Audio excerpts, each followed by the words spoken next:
Continuamos con la introducción a la Sagrada Escritura. Vamos a compartir en esta ocasión el canon del Antiguo Testamento.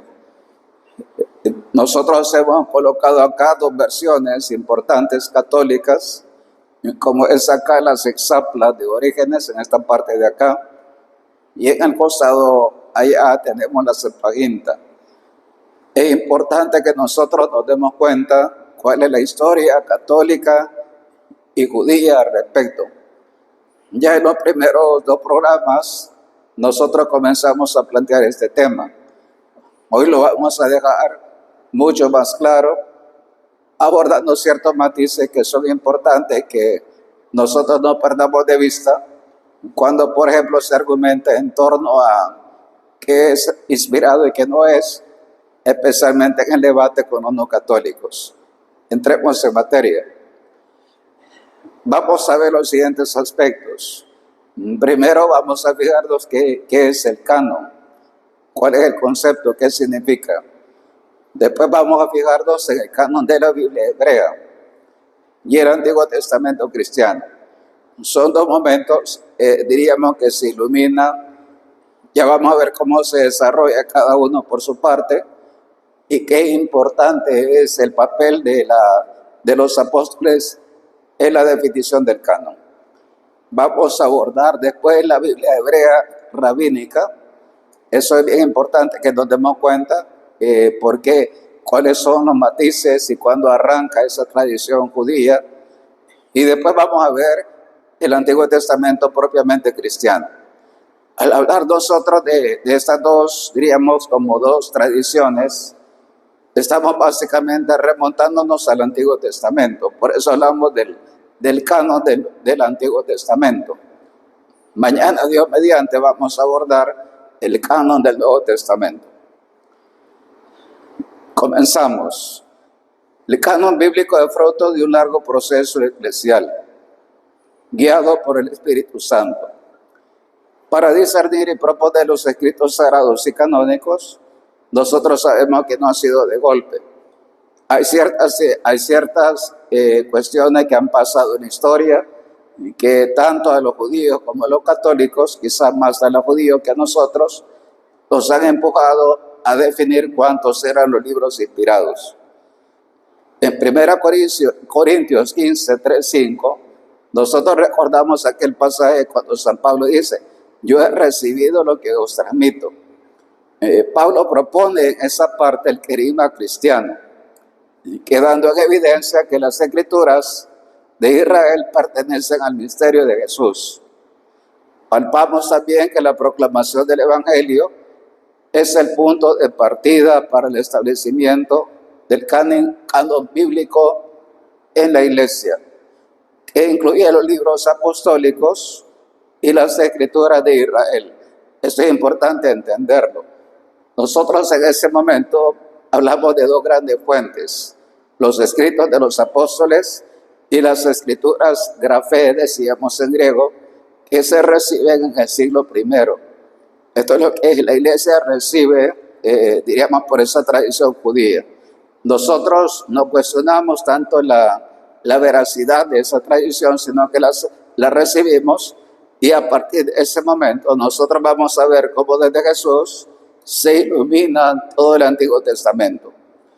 En Cristo y desde Cristo adquiere unidad y sentido el canon bíblico cristiano. Este es el punto importante. ¿Cuál es la referencia importante nuestra? Es la persona de Jesús. Vamos a ver qué dice Jesús, cómo define, cómo se coteja, cómo el Señor mismo cita varios pasajes del Tanaj judío, y eso es lo que nosotros nos permite discernir qué viene realmente del Señor y qué no. La palabra canon viene del griego canon. Aquí está la palabra canon, que significa regla. En hebreo viene de estas tres consonantes: caná. Se dice así. Estas tres siempre son tres consonantes en hebreo. ¿Qué significa en hebreo? ¿Cuál es la traducción? Vara recta de medir. Eso lo encontramos en Ezequiel 40, 3, 8, y se refiere a la lista de libros inspirados, determinada primero por la tradición y después definidos solemnemente por el magisterio. Nosotros, la fuerza grande que tenemos para esta parte del canon es la tradición. Ya vamos a ver varios padres de la iglesia que hablan precisamente en esta terminología. Estamos ante una lista y unos libros. Luego incluye la fe y las costumbres. Luego indica la tradición que culmina con el magisterio eclesial. Esa es los momentos para discernir el canon. De este sentido material derivan los otros sentidos metafóricos. Ese es el caso, por ejemplo, de cuando se habla de canon musical, estético, literario, etc. Hay muchas formas metafóricas de emplear la palabra canon. En el Nuevo Testamento significa regla a la que ha de ajustarse la fe y la conducta cristiana. Eso es importante. Entonces, ¿cuál es la regla? ¿Cuál es la norma divina que tenemos para actuar, para comportarnos según la fe? Esa es la referencia al canon bíblico. Ese es el caso de Gálatas 6:16 o como criterio de apostolado. En la segunda carta de los Corintios, recordamos que esa carta es una defensa del apostolado cristiano. En la primitiva iglesia se usaba para designar la regla de la fe. Es el caso de los símbolos bautismales. Símbolos, recordamos que eso es sinónimo de los credos. Hay varios símbolos, hemos dicho ya la referencia en su momento. No solo el símbolo de los apóstoles o el niceno constantinopolitano. De la tradición o el contenido de la revelación. También se utilizó para las reglas eclesiásticas. Esto es interesante porque nosotros actualmente tenemos un derecho canónico. Desde su momento hay una legislación eclesiástica que incluye enunciados doctrinales o disposiciones normativas del Código de Derecho Canónico, dice así, ya que las leyes y normas se las reservaba el emperador. Eso es importante. Cuando hablamos del canon eclesiástico, estamos hablando de algo que es propio de la jerarquía de la iglesia. Las normas y las leyes, digamos, civiles, esas eran propias ya del emperador, lo que dice Jesús. Den al César lo que es del César y a Dios lo que es de Dios. Ya en esos inicios del cristianismo, nosotros vemos que hay dos normativas. Y por eso nosotros en la actualidad hablamos de un derecho civil que es del Estado y un derecho canónico que es el que regula la vida jurídica de la iglesia. Canon y canónico referidos a las escrituras. Veamos qué significa. Bíblicamente, canon indica la lista, índice o colección. Esos tres términos. Decimos lista, índice o colección. Es importante entenderlo. Una lista de libros concretos, una colección. Orígenes afirma sobre la asunción de Moisés en un texto que él escribe. Dice así en griego. Dice, in canone non habetur. Dice, lo que no pertenece o no está en el canon. El magisterio en el año 363 afirma lo siguiente. Estamos hablando del magisterio eclesial del signo de la Odisea. Dice así, no debe leerse públicamente en la iglesia salmos privados, ni libros no canónicos. A eso, como lo llama ese concilio, ese sínodo, dice acanonista, es decir, no canónico, sino solo los libros canónicos, y aquí dice canónica, del Antiguo y del Nuevo Testamento. Esa está la cita magisterial en ese sínodo de la Odisea.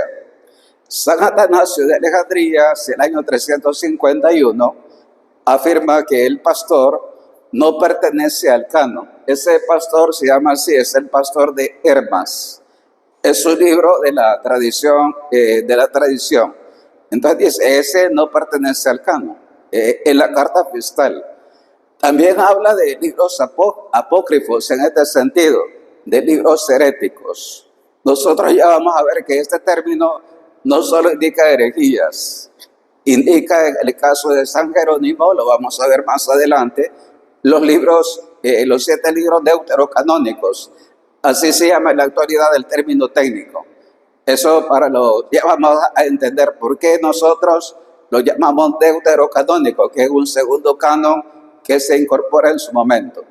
Diversos a la Divina Escritura inspirada. Entrega una lista de libros canonizados y otros no canonizados, pero que pueden ser leídos por los neófitos para su instrucción. Esto ya nosotros nos dice que hay otros libros, por ejemplo, en la actualidad, lo que un protestante llama apócrifos, nosotros en su momento lo llamamos deuterocanónicos. Para nosotros los apócrifos son aquellos libros interleccionales, se llama así, ¿verdad? Intertestamentarios.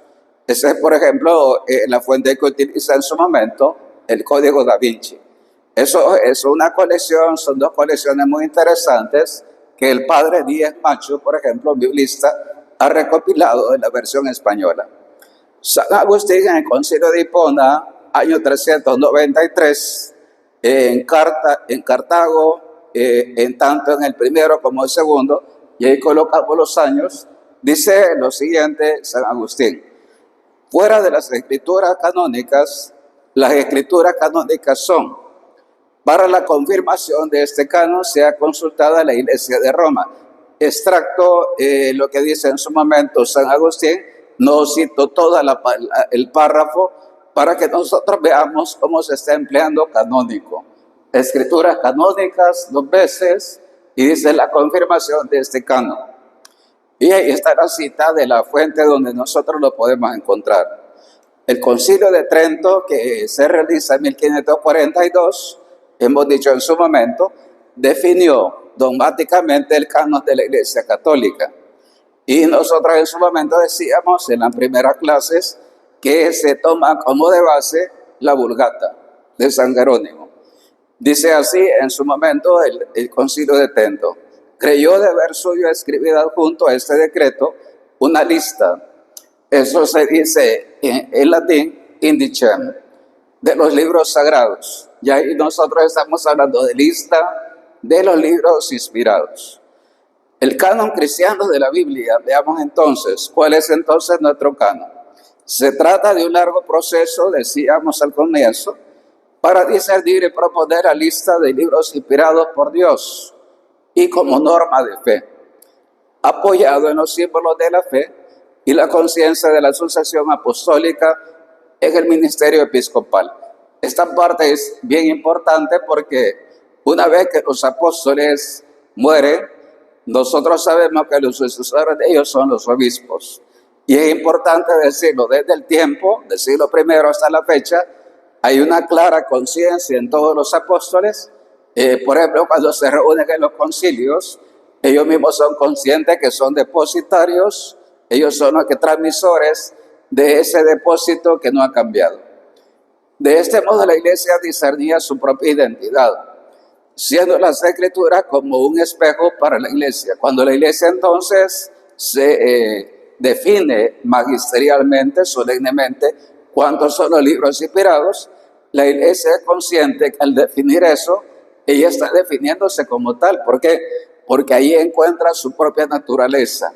Es lo que la hace ser lo que es la esposa de Cristo Cordero.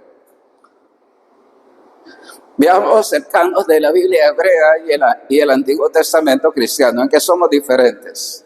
Los 7 libros inspirados de la Biblia católica, ajustada a la Vulgata, ya aparecen en la Vulgata a finales del siglo IV y V, principios del V. Dice que no aparece en la Biblia hebrea ni en la protestante, y ese elemento es importante para todos los agentes de pastoral. Darnos cuenta que los protestantes, Martín Lutero, estamos hablando de Martín Lutero. Martín Lutero básicamente asume el canon de la Biblia judía, nosotros no. ¿Cuál es el punto importante de diferencia de los protestantes con nosotros? Está en el Antiguo Testamento. Los grandes conflictos posteriores no vienen de esa época, no, vienen después en el siglo XX, pero son otras cuestiones que nacen de un principio que es insostenible, que es el principio de la sola escritura. ¿Cuáles son esos 7 libros? Los 2 libros de Macabeos, Tobías, Judith, Eclesiástico, Sabiduría y Baruch. Esos 7 libros no aparecen ni en el canon judío ni en la Biblia de Martín Lutero. Hay una variante bien clara que tenemos. No obstante que Martín Lutero en su momento usa la versión de San Jerónimo, de la Vulgata. Además, nuestra Biblia posee un texto más amplio de Esther y unas secciones del profeta Daniel. Es el cántico de los 3 jóvenes, la historia de Susana, que a veces hay 2 formas, ¿verdad? Cuando la leemos, una larguísima y otra breve. Bel y el dragón, etc. Esas secciones nosotros vemos que en la Biblia hebrea no aparecen, solamente aparecen en el canon católico, de la traducción griega conocida en su momento como los 70. Por eso en su momento en la portada te ponía la Septuaginta.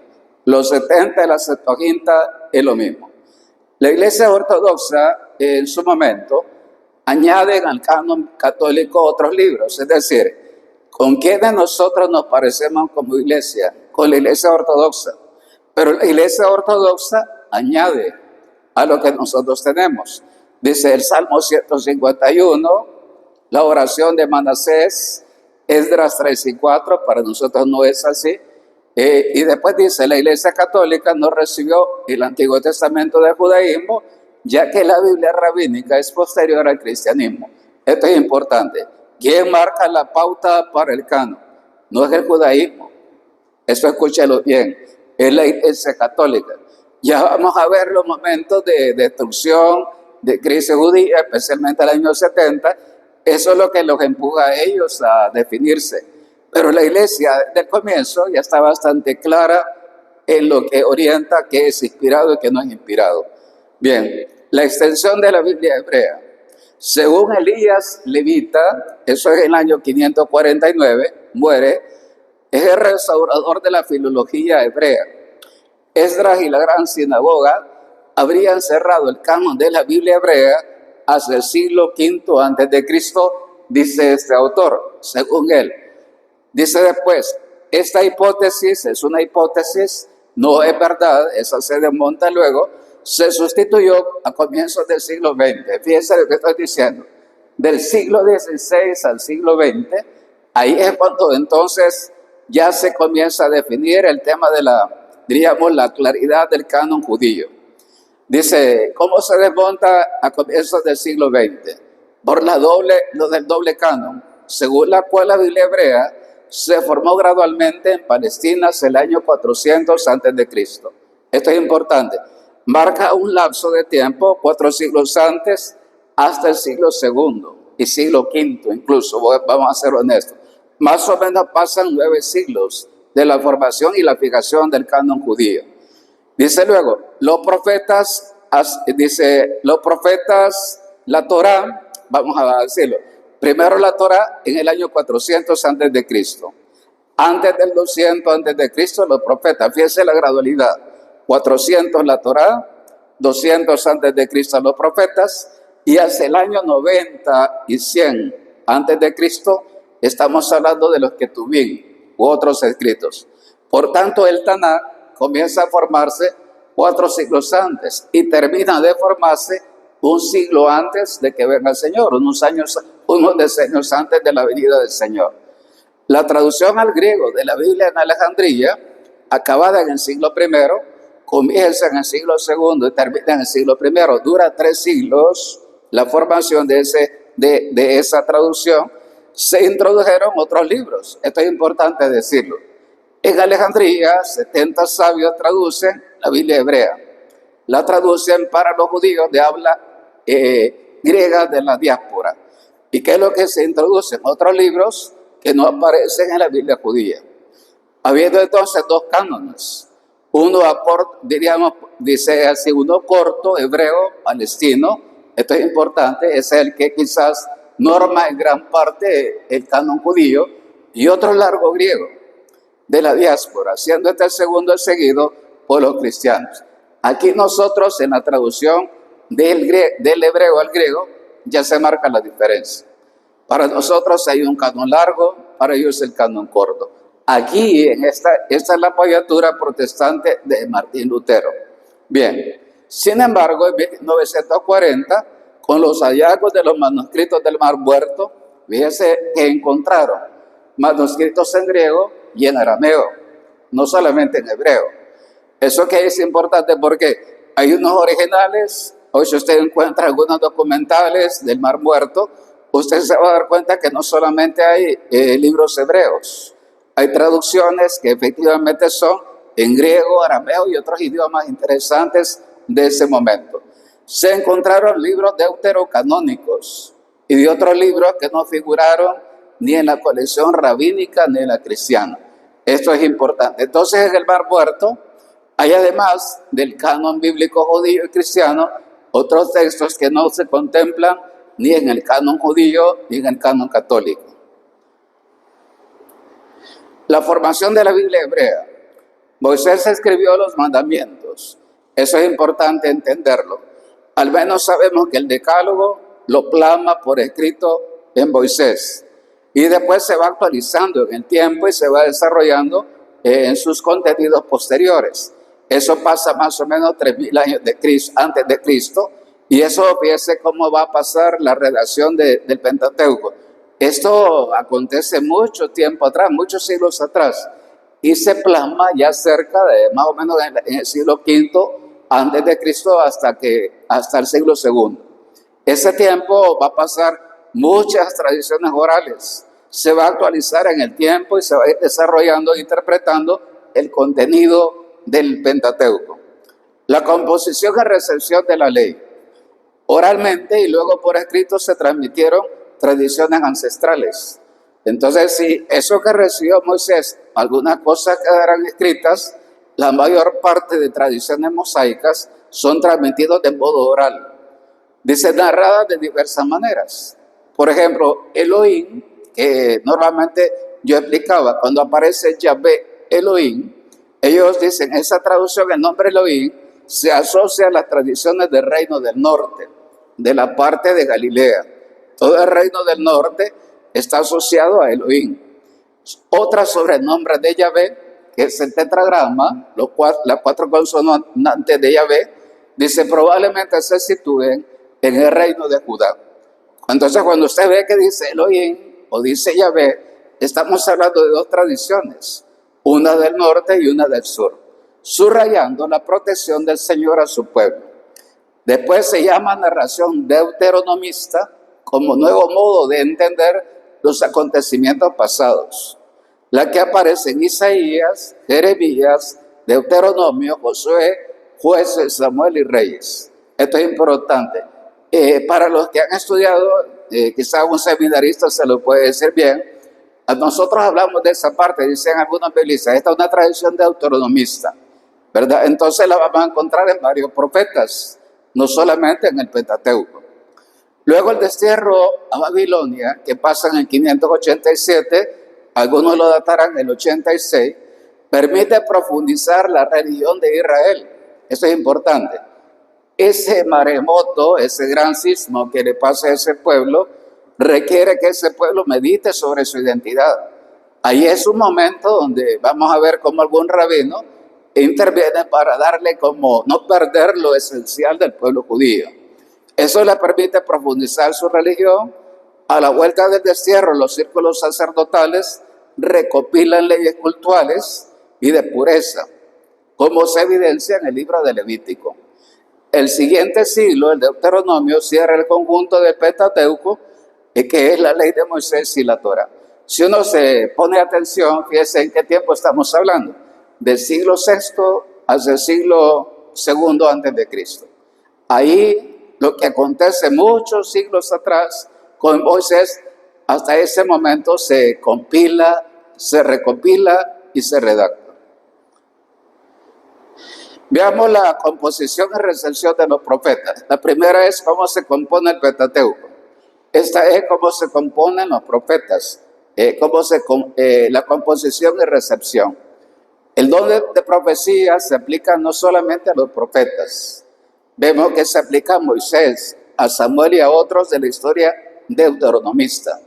Tenemos a los profetas anteriores, por ejemplo a Josué a Reyes, con un texto más fijo, Luego tenemos los profetas posteriores, se habla en esta tradición, que son Isaías, Jeremías, Ezequiel, con formas textuales más abiertas. Y los 12 profetas menores. Tenemos como 3 momentos. Anteriores al destierro, posteriores al destierro y los 12 profetas menores. Mayores no es porque sean de más categoría. Hablamos en la extensión de lo que escriben. Mayores que, por ejemplo, Isaías, que tiene muchos capítulos, más de 50 capítulos. Por contraste con los profetas menores, que son bastante breves algunos de ellos. Según 2 Macabeo 15:9, a comienzos del siglo II antes de Cristo existe la colección de profetas junto a la ley. Eso es bonito. Entonces hablamos que los profetas, fíjese bien en qué tiempo estamos hablando. Estamos hablando en el año más o menos 100 y algo antes de Jesús. Ya se colocan a la par, tanto la Torá como los profetas, junto a la ley. Malaquías 3, 22, 24, leído respecto de Deuteronomio 32, indica un cuerpo de profetas definidos. Eso ya para nosotros es interesante que nos ubiquemos. Primero el Pentateuco, después del destierro, después los profetas al siglo II antes de Jesús, y después está el tercer grupo. Son 3 bloques. Decimos Pentateuco o Torá o ley, profetas o neviín, y el tercer bloque que son los que tuvieron otros escritos. El eclesiástico habla de otros escritos. Lucas 24, 44 recoge la afirmación del Señor sobre la ley de Moisés, los profetas y los salmos. Eso es interesante, cómo San Lucas ya acota esa diferencia. También en esta cita es del Mar Muerto de Qumran, es la 4ª cueva, MMT, así se pone, habla de una denominación de libros imprecisa. Los textos más antiguos son los salmos. Aquí colocamos, por ejemplo, los momentos del 2 al 41, del 42 al 83 y otros de carácter cultural. Algo similar sucede con la redacción de Proverbios. Ese es el caso de Salomón, otros sabios y las ampliaciones posteriores hasta su forma actual. Esto es importante entenderlo. Hay una parte de los proverbios que se le atribuye a Salomón, después hay otra que se le atribuyen a varios especialistas de ese momento, y después hay otras que son de carácter propiamente litúrgico a nivel judío. Los otros libros aparecen con el progreso de la reflexión sapiencial. Ese es el caso de Job, Coelet, Eclesiástico, Siráside y Sabiduría. Eso es importante que nosotros lo veamos. La historia antigua aparece en Primera y 2 Crónicas, y lo sucedido después, que es importante, del destierro, lo encontramos en Esdras, Nehemías y los 2 libros de los Macabeos. Y composiciones ejemplares las tenemos, por ejemplo, el libro de Esther, Judith, Tobías y algunos más. Y las poéticas, como el Cantar de los Cantares, y finalmente el género apocalíptico con el libro de Daniel.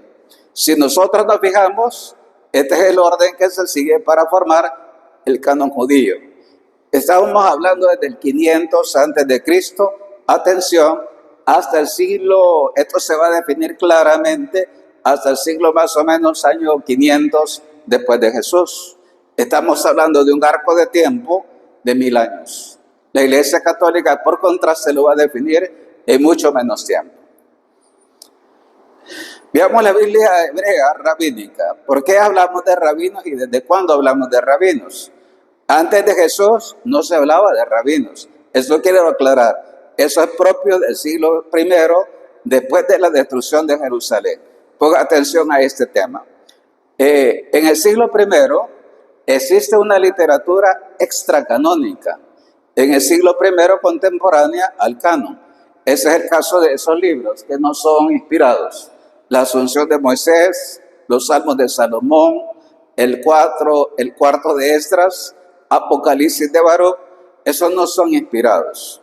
También hay libros de la comunidad de Qumran, por ejemplo, la regla de la comunidad, los signos, el documento de Damasco, el comentario de Habacuc.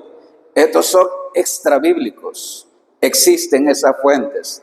Vaya, señalados como fuentes de autoridad. Tienen su valor, para el judaísmo y para el cristianismo, pero no son inspirados. En el siglo I ya se menciona el Tanakh, ¿verdad? Lo decíamos, la Torá, los profetas y los escritos. Entonces, en este texto de Qumran, Filón de Alejandría y en el Nuevo Testamento, nosotros vemos las citas de Mateo, Lucas y Hechos, pero sin especificar cuántos libros eran los otros libros, los que se llaman Ketubim.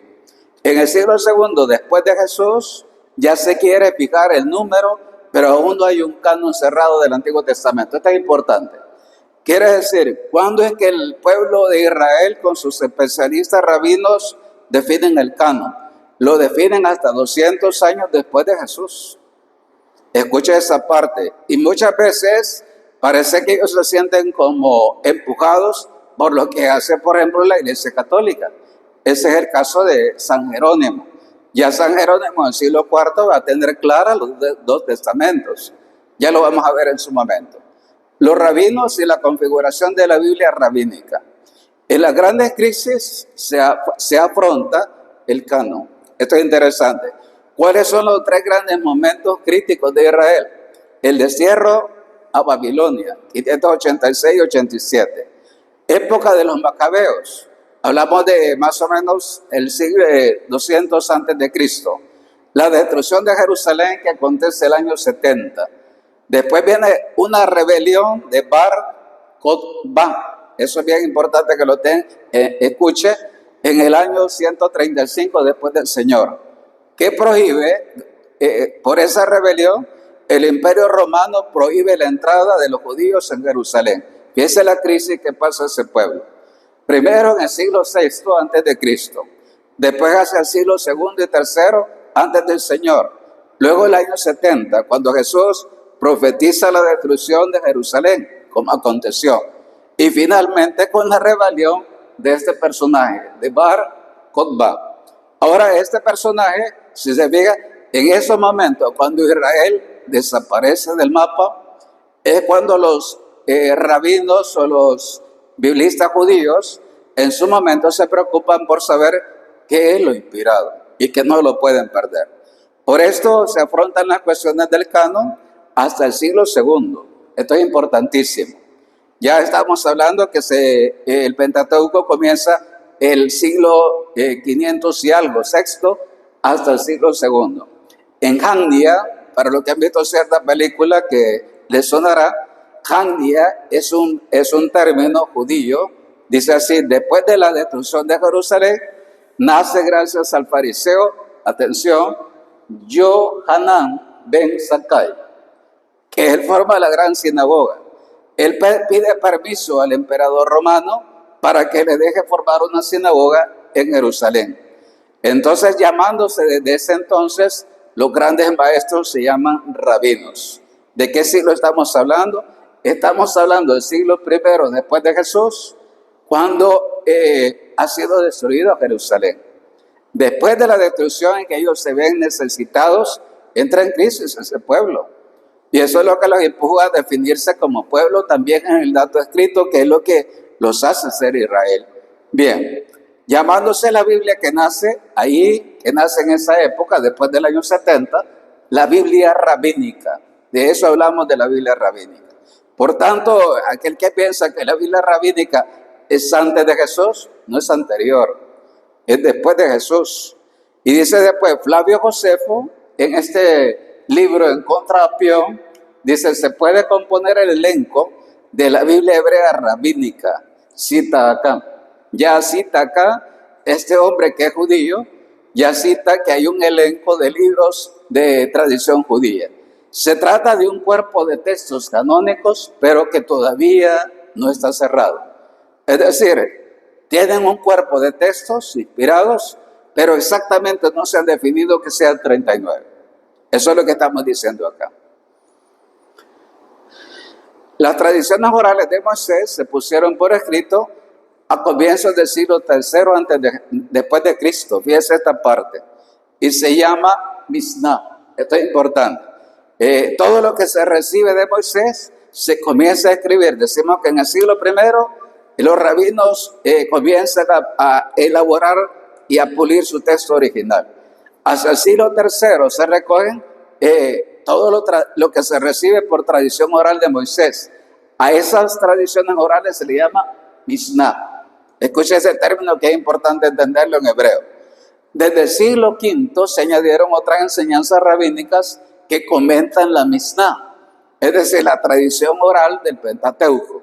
Y a ese grupo de enseñanzas se le llama Talmud.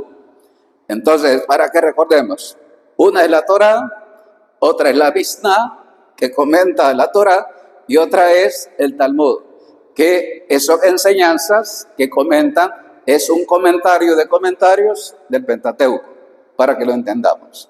Bien, en el siglo I los judíos poseen un conjunto de libros no cerrados llamados Escrituras. Por eso el nombre más correcto actual, técnico, sería Grafé. Cuando hablamos de Grafé no estamos hablando de Biblia, hablamos en propiedad más de Escrituras. De este conjunto salieron dos colecciones, la Biblia hebrea y la cristiana más larga. Es decir, hablamos de dos cánones, un canon judío en hebreo y un canon, una traducción del canon judío en griego, pero que es más larga. Ambas colecciones tienen un mismo núcleo, esto es importante. Una incluye a la otra y solamente se diferencian por el desarrollo que es más largo. Esto es un planteamiento que hace este autor, Barthélemy. Esto es importante entender. Entonces, si tenemos 7 libros más, los especialistas convergen en lo siguiente, que en lo esencial y en lo nuclear no hay diferencia. Lo que pasa con la Biblia católica, cristiana católica, y esto es bonito decirlo, Biblia cristiana no es protestante, por Dios. Biblia cristiana para nosotros es la Biblia católica. Bien, lo que nosotros hacemos es desarrollar más el núcleo de lo que ha sido la revelación para Israel. La crítica histórica afirma, el judaísmo es el resultado de una configuración progresiva. Se tiene por inspirado solo el texto hebreo consonántico. Atención, las consonantes en su momento veíamos que son mayúsculas, no hay vocales. Entonces para ellos, dice el judaísmo, se quema las manos y dice, es inspirado solamente el texto consonántico. Al ponerle vocales, uno ya interpreta. Ellos dicen, eso no es inspirado. Luego, la centralidad de la ley de Moisés se explica porque el judaísmo configurado en Hamdia gira en torno a las leyes de pureza ritual. Esto es importante. Ya vemos ahí, por ejemplo, la liturgia judía. Hablamos de una liturgia judía. Y aquí dice, la preocupación por el canon cerrado se da hasta el siglo IV. Vaya, estamos hablando del año 300 y algo. ¿Por qué será? Algunos dicen que al ver que San Jerónimo ha hecho un trabajo tan científico como fue en su época, que es traducir los 2 testamentos, ellos se preocupan y se dan cuenta que se quedan atrás de la Iglesia Católica. Y luego los cristianos, desde el Nuevo Testamento, entienden las Escrituras como profecía de Jesucristo. Eso dice la crítica histórica cuando mira hacia atrás la formación del Antiguo Testamento. Bien, veamos entonces el Antiguo Testamento católico. Eso lo repito. Cristiano es un nombre que a nosotros nos han plagiado. Es el nombre católico. Y es triste cuando uno escucha a los no católicos decir, nosotros existimos desde antes. Históricamente aquí no aparece ningún Martín Lutero. Va a aparecer hasta el siglo XVI. Los protestantes actuales son del siglo XX, con todas las tonterías que dicen. Martín Lutero es mucho más culto que muchos protestantes latinoamericanos que tienen un montón de boca y no tienen ciencia. Bien, los cristianos del siglo II desde el principio usaron la Biblia transmitida hebrea, pero en su traducción al griego. Decimos, nosotros desde el comienzo del cristianismo católico, siglo I, los apóstoles citan el canon largo en griego, que incluye los deuterocanónicos. Por ejemplo, Clemente Romano, la Didache, Ignacio de Antioquía. Ellos son autores que citan esta versión. Después San Justino, Orígenes y Melitón de Sardes se decantan por la Biblia griega con más claridad. Entonces ya ahí tenemos los autores que en el siglo II y III después de Jesús ya le dan fuerza a la versión de los 70, como la que nosotros desde el comienzo usamos. En los siglos III y IV, San Atanasio, Hilario, Gregorio Nacianceno, Epifanio y otros, dice hay posiciones semejantes pero no homogéneas. Convergen en que hay 7 libros más, pero hace falta cierta homogeneidad en el modo de decir cuáles son. Lo mismo pasa con las versiones de los códigos sinaíticos y el Vaticano. Estas son otras versiones en otras lenguas, hemos dicho, pero que son efectivamente del Antiguo Testamento. Luego San Agustín, aquí recogemos la cita, recoge la lista del sínodo de Hipona, que será la de los concilios de Florencia y de Trento. Vaya, San Agustín, hacia el siglo IV, nosotros vemos con claridad que ella toca lo que en su momento, en 1500 y algo, Trento va a definir como 73 libros. Aunque afirma que algunos libros no son reconocidos en algunas iglesias. Esto es importante. San Jerónimo, en el prólogo de la Vulgata, denomina apócrifos, y este es el error de Lutero. Aquí es donde Lutero patinó, y es donde muchos protestantes y muchos que les gusta desviar la verdad, dicen esto acá.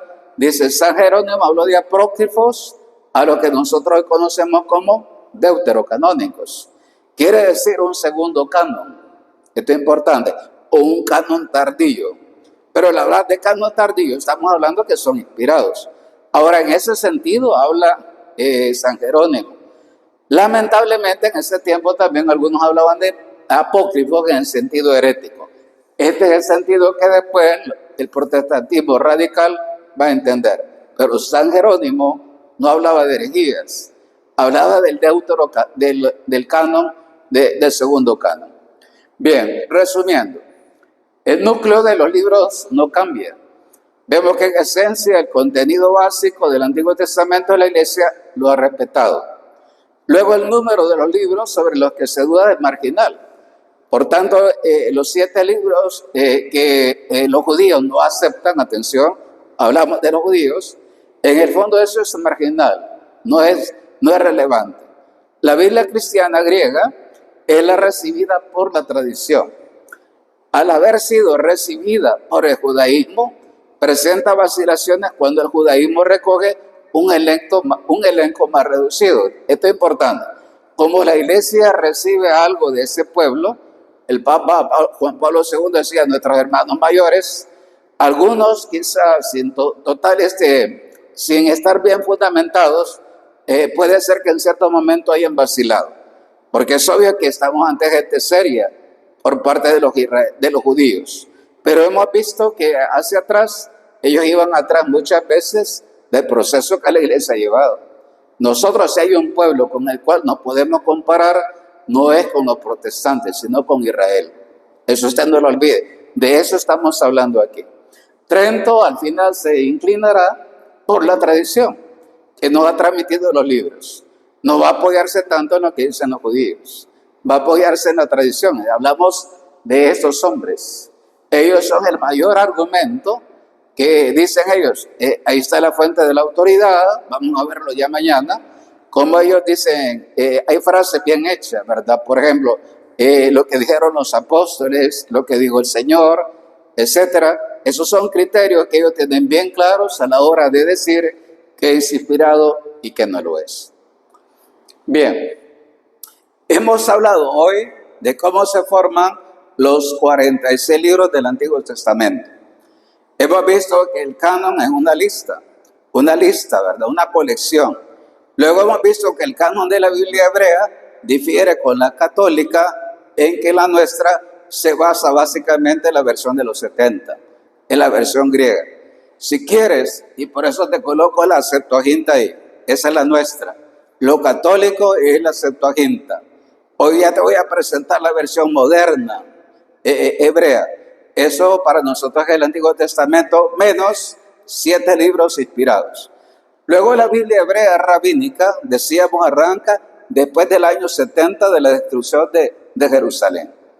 Eso es decir, estamos hablando de la época cristiana. Eso es importante. Y después cómo hemos formado el Antiguo Testamento católico. Al decir cristiano, eso es católico. Y aquí quiero presentarte esto porque creo yo que como somos una especie de niños todos, necesitamos imágenes. Entonces el Antiguo Testamento, aquí le coloco el arco del tiempo, ¿verdad? Desde el siglo I hasta el siglo XX. Importante, voy a intentar como sintetizarlo. Esto es la Biblia judía, los escritos que se llaman así. Vaya, eso es el Tanaj. El Tanaj judío se recoge en rollos, no en códices. Eso es típico de Israel. Después vienen los códices, hojas escritas por los dos lados. Ese es el caso de la Biblia de los 70. ¿Dónde aparecen las exaplas de Orígenes? Aquí aparecen los 70. Esta versión es de los 70. Este es hebreo, el Antiguo Testamento judío, la traducción al griego. Después viene la Áquila, Sima y Teodosión, que traducen los 70 al hebreo, para verificar si son válidas o no. Y nos damos cuenta efectivamente ya aquí que la versión de los 70 tiene mucha más autoridad que el canon judío. Esta versión, fíjate bien, siglo I después de Jesús, nosotros ya usamos esta versión que es de los 70. De ahí arranca la iglesia. Yo en su momento decía, ¿de dónde viene el nombre de Yahvé? ¿Cuál es la tradición? Es de los 70. Tiene fuerza esa afirmación. Luego nosotros vemos que en esta época, San Jerónimo, cuando es que traduce el Antiguo Testamento, del hebreo pasa al latín, del griego pasa al latín todo, el Antiguo y el Nuevo Testamento. Es entre los años 383 al 406 después de Cristo, siglo IV y principios del V. Ahí nosotros ya tenemos desde ese tiempo la Vulgata, ¿verdad? Cuando él traduce esto, decíamos en su momento, ¿cuál es esto original? Es la Vetus Latina, aquí está, ¿verdad? Vetus Latina.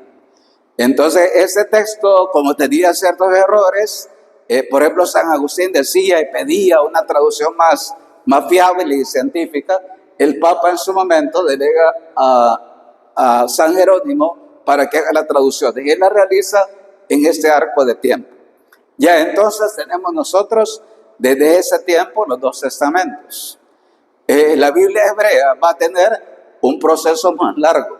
Siglo V, decíamos eso, hasta el siglo V ellos van a definir las consonantes. Todas estas son consonantes, son mayúsculas, no son vocales. El texto vocálico, ahí están las consonantes con vocales. El texto vocálico, ellos lo van a definir hasta el siglo XV, 1500, siglo XVI. Fíjate lo que estoy diciendo. Desde el siglo IV, V, ahí es donde definen ellos la consonante. De ahí hasta el siglo XVI, ellos le van a poner y van a dejar claras las vocales del texto hebreo. Por tanto, ¿dónde encontramos la Biblia hebrea moderna? En esta versión de acá, es la Biblia hebrea.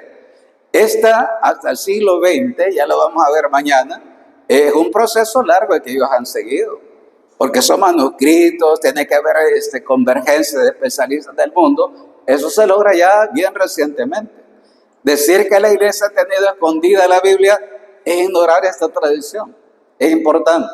Entonces fíjate la lógica de los católicos. Esto de acá es católico, esto es católico. De aquí para acá todo es católico. Aquí tenemos la Vulgata, los Septuaginta está desde acá, decíamos esta es la Septuaginta. Después viene la Vulgata sancionada por Trento. Estamos hablando del siglo XVI, tiempo de Martín Lutero. Luego nosotros, a principios del siglo XX, se revisa la Vulgata y se llama la Neovulgata. Y un grupo de especialistas la revisa y a finales del siglo XX descubre que no tiene mayor cantidad de errores significativos. Algunos detalles pisados. Y por supuesto, esta versión es el Nuevo Testamento, es la versión crítica. Estas dos Biblias son Biblias, diríamos así, con rigor.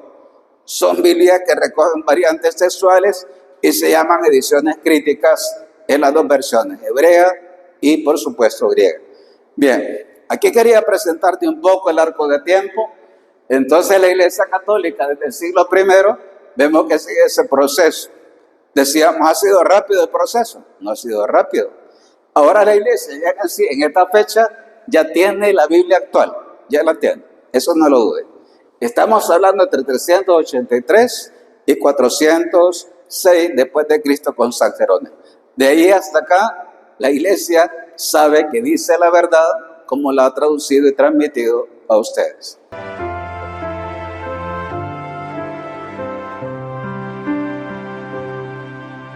Estás aquí, aunque no te pueda ver, pues escondes tu gloria y majestad. Estás aquí, revestido